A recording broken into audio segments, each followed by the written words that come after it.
I'm Joan Landis, glad to be with you today. So today we're going to be talking about the difference between total love and conditional acceptance. It's an interesting thing that for me, there's kind of three levels of love, and they do different things and they have different benefits. I think the one that we see most often in people around us and in the world is where we have conditions on our love or conditions on our acceptance of other people. And so that kind of point of view basically says, you know, as long as you're performing well and you're cute and you give me money or whatever, give me the things that I've asked you to, then I will accept you. Those are the conditions. And it's kind of a contract. It can be an implicit contract, or if you have a prenup, it's actually an explicit contract. And this contract basically has the conditions that say these are the conditions under which I will accept you and maintain this relationship. So we call that conditional love or conditional acceptance. And parents can do that to children too. Parents can basically say, you know, if you don't get straight A's, keep a clean room, and get rid of that baby fat, I'm going to be really disappointed in you, and I'm going to kind of, you know, roll my eyes and have a frowny face around you and sigh and wish you were like your older sister. And that really gives the message of conditions of acceptance also to children. And the interesting thing is that we as parents actually, we most often just love our children so much that we don't feel like we are withdrawing our love. We really don't. But to the child, that's what it feels like. To be on the receiving end of that kind of conditional acceptance is pretty anxiety provoking and pretty devastating when we fail. And so it creates a relational anxiety in the child. It can actually be quite traumatizing. It can also create relational anxiety in your partner, and can also be quite traumatizing because we don't feel safe. We don't feel safe in the love of that other person. We feel like we need to keep pedaling faster and checking those boxes and doing whatever needs to be done in order to earn your acceptance. And I think that's where a lot of people are. It's kind of this idea that I will love you as long as you don't have any weaknesses. But if you have weaknesses, I withdraw my acceptance in some form. It could be as subtle as just going, that just signals some frustration and some disappointment, right? Or it could be as drastic as I am leaving you or I am kicking you out, right? Okay. So that's the first level of love, and I see that a lot. It's kind of the conditional acceptance, and I'll only accept you as long as you don't have weaknesses, as long as you're performing well. The second kind of love is what I call a partially conditional love, or a partially conditional acceptance. And that's the one where a lot of us are on. And then it says, you know what? I'll accept you in spite of your weaknesses, you know? And I'll just kind of be a little bit of a martyr and put up with you and just endure you. And I'm kind of a saint because I, you know, managed to figure out how to love you even though you're not performing that well. That also has drawbacks. That also creates anxiety and some feelings of worthlessness in the person who's failing, right? And the subtext of that, it's better than the conditional acceptance. It's partially conditional. And so it's better because it says, hey, I'll figure out how to love you anyway, but it's kind of hard. And the subtext is, and you know, if you would just get your act together, it would be so much easier to love you. Well, I think that's where a lot of us are. And it's kind of a downer. It doesn't feel really good. It feels better than the other one, but it still doesn't feel that great. Okay, to me, the third level is what I call total love. And total love is something more like what the scriptures call charity. And that charity or divine love or total love doesn't say, I will love you as long as you have no weaknesses, or I'll love you in spite of your weaknesses. This total love actually says, I love you because of your weaknesses. Now, how does that work? It sounds kind of metaphysical, doesn't it? But it's actually very, very practical. And it's actually transformative for both parties, the giver of total love and the receiver of total love. So here's how it works.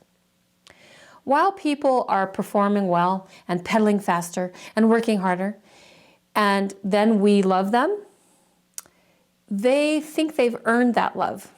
They think they've earned that conditional acceptance. And, and then when they partially fail and we partially accept them, it feels a little unsafe. It feels a little better, but it still feels kind of like a downer. But when they really fail and our love is unchangeable, our love is still there, we still have a total love for them when they fail, in their weaknesses, then they know that our love is not conditional. They know absolutely surely that we have passed the love test. The love test is, will you love me when I'm being awful? And the answer had better be yes. If you're a parent or if you're a spouse, the answer had better be yes. I love you. I've decided to love you. My love for you is total. Why? Because of our relationship. No matter what you do, the goal is, the ideal is, that my love will never change. That you are safe in my love. You're safe to make mistakes, and my love will always be there. You're safe to underperform, and my love will always be there. You're safe to take risks and fail, and my love will always be there. You are safe in my love. Now that can be a transformative experience for both the giver and the receiver, because the receiver of that love is fully expecting for that acceptance to be withdrawn. And when the acceptance is just there, it's such a shock that they absolutely love you more. They're so grateful. And for the giver of that love, it's such great practice to learn to love people who are difficult to love. It's easy to love ones that are performing well and they're cute and on time and, But to learn to actively decide to love and intentionally love somebody who is more difficult to love, what a challenge. That takes amazing resilience. That takes amazing intentionality. That takes amazing power. The power to love because I have decided to love. It's not based on your behavior. It's not based on your performance. Wow, that's a challenging concept. That's the love I try to seek for. Of course, I don't get there a lot, but that's the one I seek for. And when we have that kind of approach to people and our acceptance of them, that total love and total acceptance, it's an interesting thing because then when people fail around us, instead of feeling like it's a betrayal of the contract of life, it's like, oh, you failed me. You let me down. This is bad. Instead, we can get to the point where when people fail us, we actually think in our mind, no, this is good. This gives me an opportunity to show them, to model, to demonstrate what it is to powerfully love and accept another person who obviously doesn't deserve it. And they know they don't deserve it. Now, people who have a relationship with God, that's exactly the relationship. We know we don't deserve the love of God. We haven't earned it. There's nothing we can do to earn it.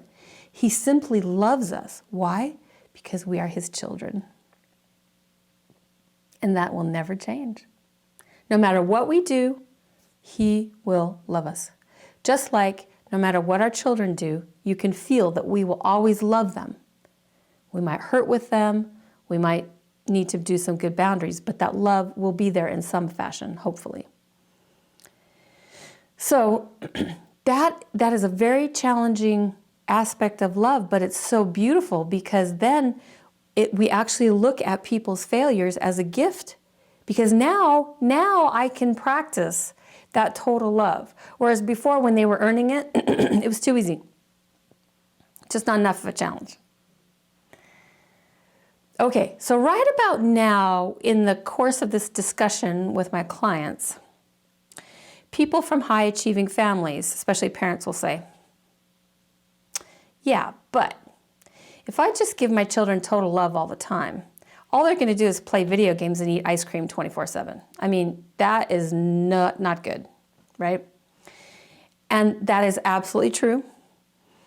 That along with the total love, you have to have totally loving boundaries. And that's why we've talked about boundaries before we talked about total love. Okay? It's two sides of the same coin. If you're a Christian, it's the idea of mercy and justice. Okay? That mercy is there and the justice is there too. Two sides of the same coin. And so here's the idea. That the goal is that you are safe in my love, that no matter what you do, my love for you will not change. And along with that, you may need to make some changes in order for you to, for instance, live in the same house with me. You know, if you're stealing money from me because you're on drugs, you may not be able to live in the house with me. But that doesn't change my love for you. My love for you is total, and it's enduring, and it's unchanging. Why? Because of our relationship. Or maybe you're married to somebody who simply cannot stay faithful. You can say, the goal can be, I will always love you in some fashion. My love for you is total because of that relationship we've had. And we probably cannot stay married. That isn't going to work for me. There's my totally loving boundary. But it doesn't make me hate you. And especially if we have children and we need to co-parent, oh my gosh, I'm not going to let you make me a hater. I'm not giving you that much power over me. I've decided to love. It's an intentional decision to love. And so it's a really neat balancing where you can have the total love, that love, the feeling is always there. And that acceptance is always there. And the boundary is there too, when needed. You know, it's the iron hand in that velvet glove that says, all right, you've been not doing your homework, and so here's the boundary that we aren't going to be watching any TV during the weekdays, and then I'll talk to I'll get on the computer and make sure all your assignments are done on Friday. If they're all done, then you can watch TV on Friday and play video games on Saturday and play video games. That's the total loving boundary. But if you don't do your homework, if you don't get straight A's, that does not change my love for you. I don't need you to get straight A's and be a cheerleader and be a doctor in order for me to have love for you. That's not what my love is based on. My love is not based on your performance and your achievement. My love is based on our relationship and my decision to love. It's pretty cool. The interesting thing is that you can have two families. One is based on conditional acceptance, and the other is based on total love. And the conditional acceptance family, the kids are pretty anxious, you know? They're not sure they're okay if they're not performing well. Now, some of those kids will pedal harder and work faster and get those straight A's and do everything they can to make sure mom and dad accept them, okay? But I guarantee you there's going to be at least one kid that opts out, that says, I can't do it. I simply cannot do it. I can't compete. And they'll opt out. They'll become the black sheep. They'll be the underachiever. Mom and dad are tearing their hair out. It worked with the rest of the kids. Why not these kids? And that often happens. And often that child that is kind of the black sheep that feels like, I can't do this. I can't play that game. I can't win that game. You know, the older sister is already Miss Popular. The older brother is already Mr. Athletic. The other older brother is Mr. Scholar. What's left for me? I can't do that.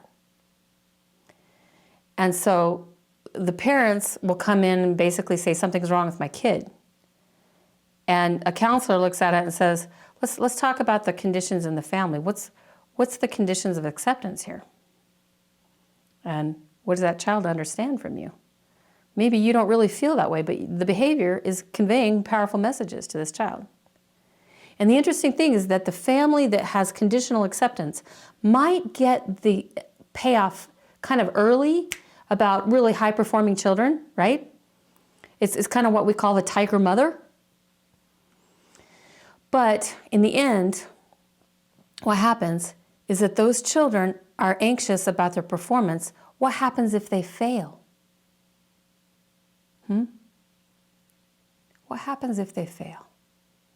It feels devastating. And so these kids actually start becoming too anxious to take risks and to grow. They won't take those challenging AP classes as much because they might not get straight A's. They might not go to a challenging college because they might not get the grades to go to graduate school, if that's what mom and dad think. And so it's really interesting because initially the payoff looks really good, but it can burn you in the end to have a family that is based on conditional acceptance based on your performance. On the other hand, the family that routinely lets their children know, hey, my love will always be there for you. If you get straight F's, my love is always there. You are safe in my love. You are safe to fail. And here are some boundaries that we need to have in case you are, messing up. But the feeling is always one of acceptance, love, support. And if you test my love, it will always be there. The interesting thing about this family is that there's not as much anxiety around failure. And so what do these kids do? These kids actually feel safe in their parents' love and acceptance, and they feel safe to take risks, to grow.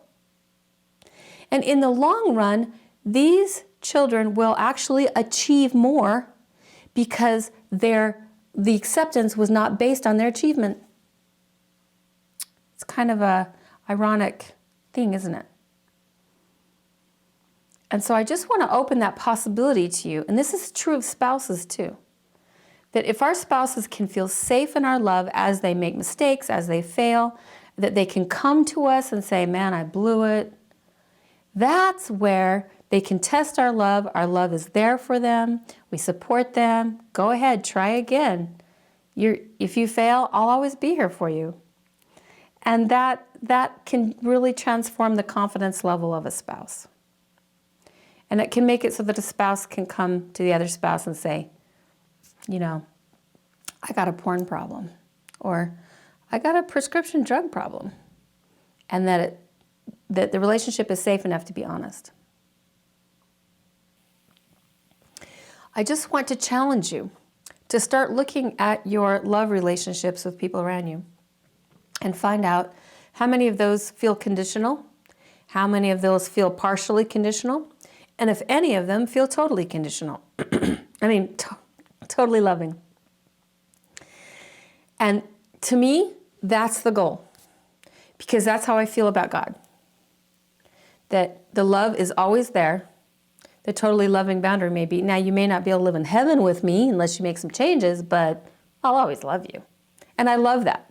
I'm like, that's the pattern I want to use in my family and in my world. So I hope that is inspiring to you. A really great book on this subject is called Real Love by Dr. Greg Baer, B-A-E-R. He calls it real love. I call it total love. It's kind of the same idea. And he does fantastic work around this. Have fun with that. If you want to research more, read a book about it. It'll help immerse you in this concept more of what real, total love can do and how it can transform relationships. So I hope you enjoyed this. This is a really important concept, I feel like, for me and for my clients, and I hope it is for you.